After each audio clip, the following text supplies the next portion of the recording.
welcome to Out of the Darkroom on Adorama TV.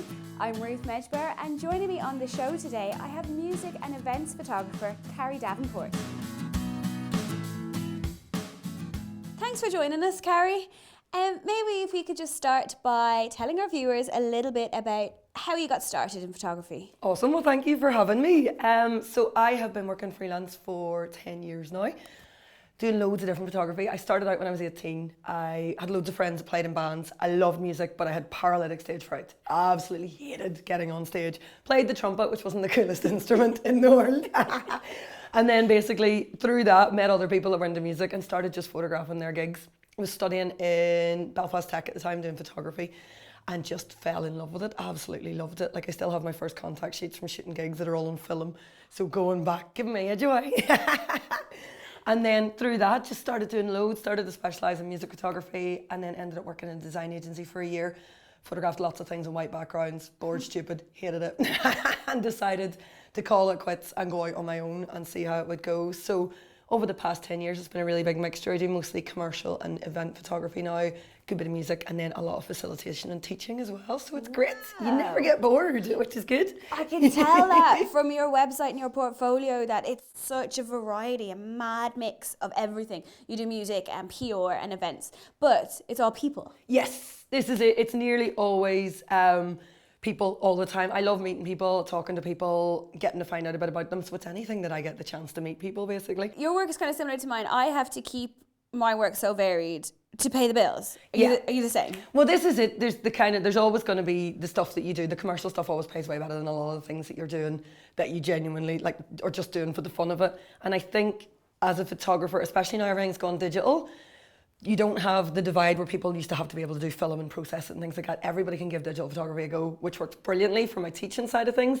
But in work then it means you have to be able to compete. You have to be able to turn your hand to different things and try different things. And it means you never get bored. It keeps it fresh as well. I think if I was just doing the one thing all the time, I don't really have the attention span to stick to that. I think I'd get pretty fed up. So keeping the mixture keeps it fresh for me as well, which is great. Is there one particular aspect of your job that you love?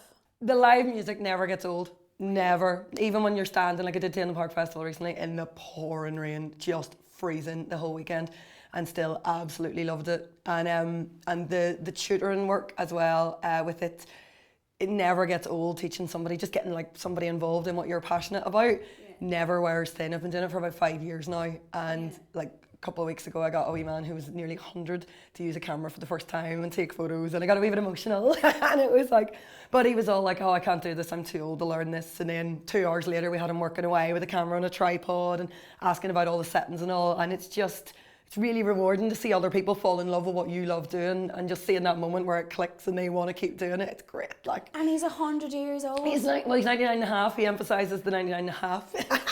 He doesn't like to round it up. Okay, we'll give him that. So he's 99 and a half years young, yeah. And he's just picked up a camera through one of your courses. That's exactly it. We're doing one called Humans of East Belfast, which is it's an intergenerational project. So very heavily borrowed from Humans of New York, let's be honest. Thanks, Brandon. Well, it's an homage. Exactly. A tribute to. So basically the idea was to get people started, and it's bringing youth groups and older residential people's homes together. So it was to get something that would get everyone interested. So we kind of talked to them about what they wanted to do, and they were all interested in learning about the photography, but also about getting out and about. So this was the best way to combine it. Get them all, they're all in front of the camera as well as behind the cameras. So none of the photos, we've got an exhibition up for East Belfast Art Festival, but none of the photos are taken by me. They're all taken by the participants, because I made sure that no matter what they did, they weren't getting away with slacking. Yeah. But I love it, it's great. I've done a couple of other ones as well. I did one called It's So Me, with like a group of people with learning difficulties, and we found that everyone sort of, basically everybody else would refer to them as being disabled adults, but they didn't see it themselves. They were just who they are, and that's where the idea for the project came from. So it was all about capturing like the wee intricacies of their personalities, getting these really up close stripped back portraits where it was just black backgrounds and their personalities. And it's great seeing people like get really involved that maybe wouldn't get the chance normally, because the camera gear, you know yourself, like when you're starting as a photographer, camera gear is expensive.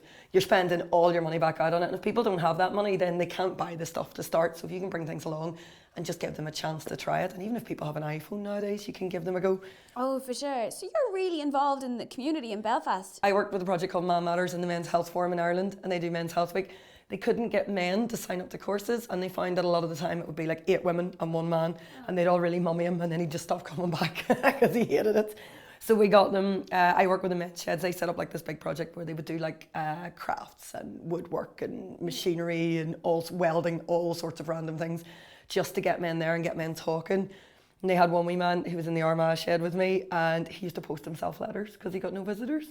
So he used to just post himself letters so the postman would come and talk to him. And I was like, this is awful. And then he came in and he joined the men's shed, and now he has loads of friends, and he actually told everybody this. He was like, this is what I used to do, but now I have you lot, so it's all okay. It's an amazing organisation.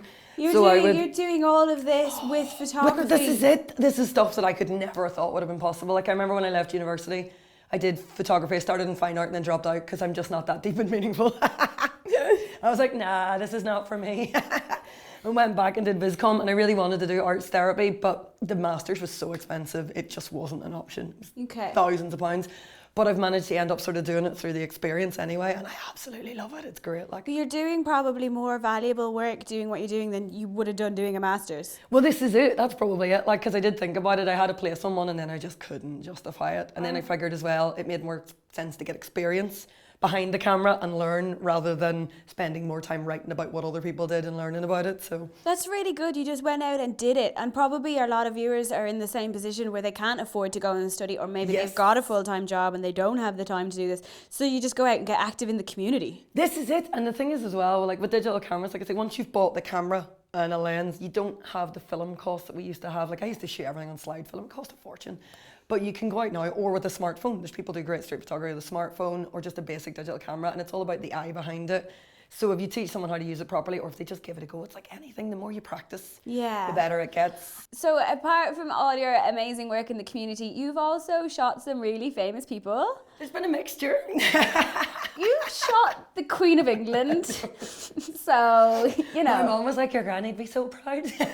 Edie, so proud of you. So proud. You shot the Queen of England. Tell me about that. That was actually, again, this is another one of those things you would think would never happen through going to like dodgy punk gigs in really grim bars. Like my first promo shoot was with a band in the toilets of a bar called The Front Page, like pure glamorous. And then you're like sitting there and the Queen is 6 feet away. But basically through the music stuff, I started working with Getty Images. They needed a photographer for, I think it was the Colour Run was the first event they asked me for, and got me to do it. Absolutely loved it, and it went great. So they've then kept using me, kept firing me more and more work, so I'm now one of their kind of regular freelancers over here. So the Colour Run, just while I have you there, that's the thing with a big marathon and people chuck powdered colour at you. Right, I saw this and I saw your selfie at the end of this and I nearly died. Triggered. Because your camera was covered in powder. Yeah, it's actually, as long as you don't change the lenses, it's okay. I took it home and like cleaned it with brushes and blow dried it, and then had to clean the sensor like 3 times. Like it was, because the first year I did it with the waterproof covers on. It made no difference because it's powder, so it all went up under them anyway, so it was totally pointless. And anybody with a bit of sense would have shot it with a long lens, but I really wanted to get in there. You were in the middle, exactly, right there, on a wide. And then forgot when I was walking home how crazy I looked when everybody else had gone, but I'd been there for 3 hours editing photos, and then came back and was walking home to my car, bright purple. But listen, that leads me perfectly into part 2 of this episode. Brilliant. We're going to talk about your gear, so if you just stay with me. But thanks so much for sharing your insights and everything. Well, that's all we have for part 1, but join me again on part 2, where I'll be chatting to Carrie about the equipment she uses on shoots and her post-production styles. If you'd like to brush up on your own photography skills, then check out the Adorama Learning Centre. And if you'd like to see more videos, subscribe to our YouTube channel. Thanks, and I'll see you again soon.